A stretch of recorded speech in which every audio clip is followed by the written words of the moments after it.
Hey everyone, welcome back to the Peterson Bronco. Today I'm going to continue talking a little bit about the tire deflation and inflation. If you could take a second and subscribe to the channel, that'd be great. I want to pump out some good content. Leave a comment below on anything else that you'd like to see or learn about the Bronco as well. So I want to show you some examples of really what changes when you lower the pressure in your tires. So the footprint that your tire leaves is kind of the traction pad that your tire has. So right now the tire is sitting at 39 PSI as per the door sticker on the Bronco.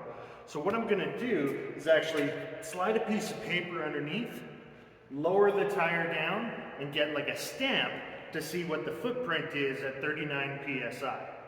So we'll go ahead and do that now. So yeah, I'm just sliding a sheet of paper underneath. Going to lower the Bronco down, have it kind of stamp the paper, lift your back up, get that off of there. So now we essentially have a stamp of what the footprint is. So that is where we're getting traction, is on that space.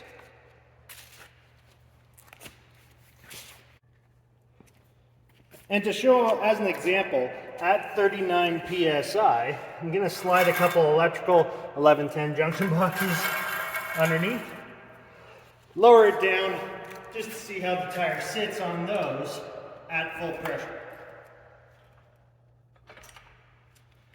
So 39 PSI, you see they sit really direct on top. So that is how the tire would sit at full pressure going over some, extremely minor obstacles. It's, what I had available.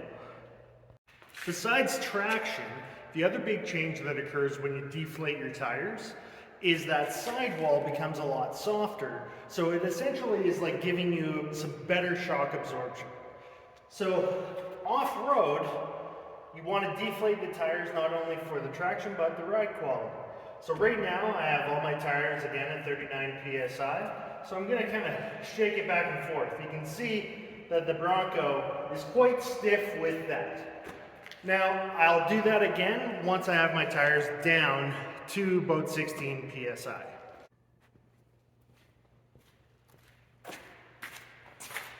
Now using my tire deflator, I will deflate this one down to about 16 PSI. At the same time, I'm going to do the rest so I can show you that ride quality difference.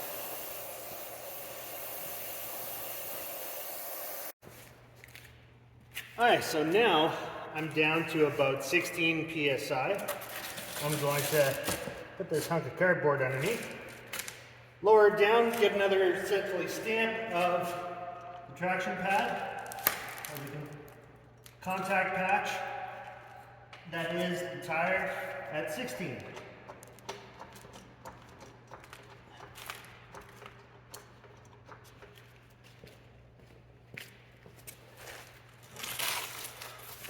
As you can see, that contact patch is a lot longer now. As you can see with the two stamps that I did of the contact patch for the tires, at 39 PSI, you have about 5 inches of tire that's touching the ground, giving you that traction.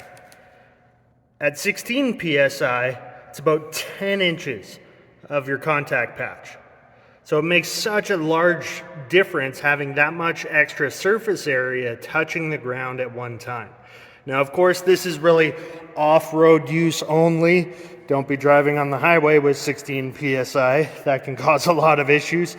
But now I'm going to put the electrical junction boxes under again and see what difference we can physically see.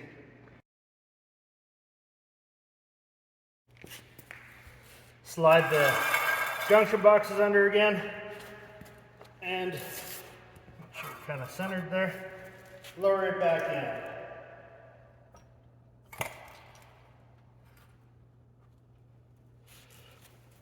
As you can see, Now with the tires at a lower PSI, the tread curves around those junction boxes a lot more. So again, you're increasing the surface area that's making contact on an obstacle, even something as minor as those little junction boxes. Now back to the wiggle. Let's see. You can definitely feel that there's way more wiggle or sway to the suspension on the Bronco.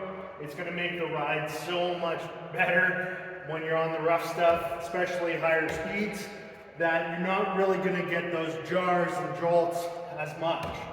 So not only does it increase your traction, but it does increase your ride quality off-road. So I hope you enjoyed that video. I'm going to air them back up now using my Milwaukee tire inflator. And please remember, like, subscribe, and share. And we'll continue putting out some good informative content.